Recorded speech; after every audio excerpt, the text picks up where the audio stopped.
네, 이번엔 정치권 상황 보겠습니다. 여야가 8월 임시국회에서 일부 비쟁점 법안들을 합의 처리하기로 했습니다. 다만 정부와 여야가 함께 민생 문제를 논의하는 여야정 협의체 구성에는 이견을 보였는데요. 국회 취재기자 연결해서 자세히 알아봅니다. 박정현 기자. 네, 국회입니다. 네, 오늘 여야 대화 움직임부터 자세히 전해주시죠. 네, 오늘 오전 여야 원내수석 부대표들이 만났습니다. 민생 법안 처리를 위한 여야정 협의체 구성 실무 접촉에 나선 겁니다.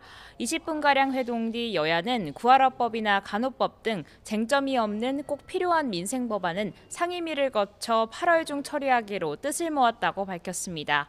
구하라법은 양육 의무를 다하지 않은 부모의 상속권을 배제하는 민법 개정안이고 간호법은 진료간호사 법제화 내용을 담고 있습니다.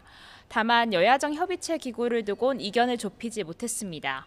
민주당은 영수회담을 선행하고 여야 협의체 역시 대통령 참여가 전제돼야 한다는 의견을 고수했고 국민의힘은 실무적인 협의체는 조건 없이 구성하자며 사실상 민주당 요구를 수용하기 어렵다는 취지로 맞섰습니다.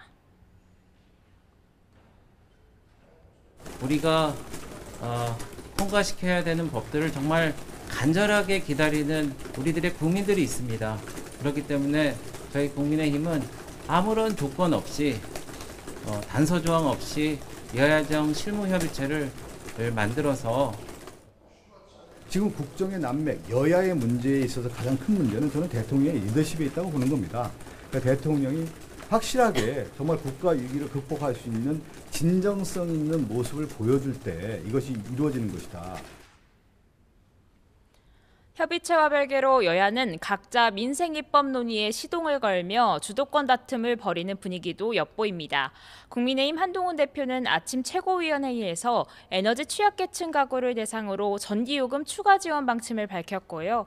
청년고독사 문제와 반도체 특별법 당론 추진 등을 언급하며 민생 현안을 꺼내들었습니다. 민주당도 연금 개혁과 국회 기후투기, 인구투기 구성 등을 거론했습니다. 네, 그리고 민주당의 최상병 특검법 재발의를 예고했다고 하는데 또 한 번 전국 뇌관이 될 거란 관측이 나오고 있죠. 네, 민주당은 잠시 뒤 국회에 세 번째 최상병 특검법안을 제출합니다.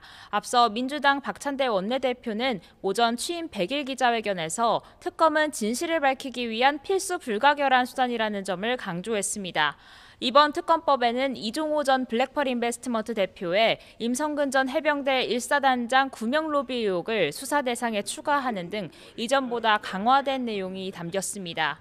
이전 특검법이 사실상 윤 대통령을 정점으로 겨냥했다면 이번에 김건희 여사까지 수사 대상을 넓힐 여지가 생겼다는 분석도 나옵니다. 다만 민주당 안엔 국민의힘 한동훈 대표가 제안한 제3자 추천 방식의 특검은 포함되지 않았습니다. 민주당은 한 대표를 향해 민주당 안이 마음에 들지 않는다면 자신의 안을 내놓으라고 촉구했습니다. 한 대표는 지난 전당대회 과정에서 이 같은 방안을 제시했지만 대표 취임 뒤 별다른 움직임을 보이지 않고 있습니다.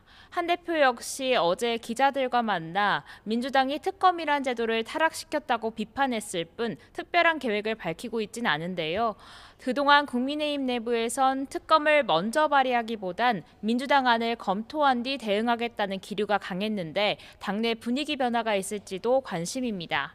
국민의힘 장동혁 최고위원은 아침 회의에서 민주당 특검법 재발의를 두고 더 강하고 센 것이 아니라 더 허접스럽다고 비판했습니다. 또 야당의 공세를 탄핵 공작으로 규정하며 태스크포스를 출범하는 등 맞불을 놓는 데 주력하고 있습니다. 지금까지 국회에서 YTN 박정현입니다.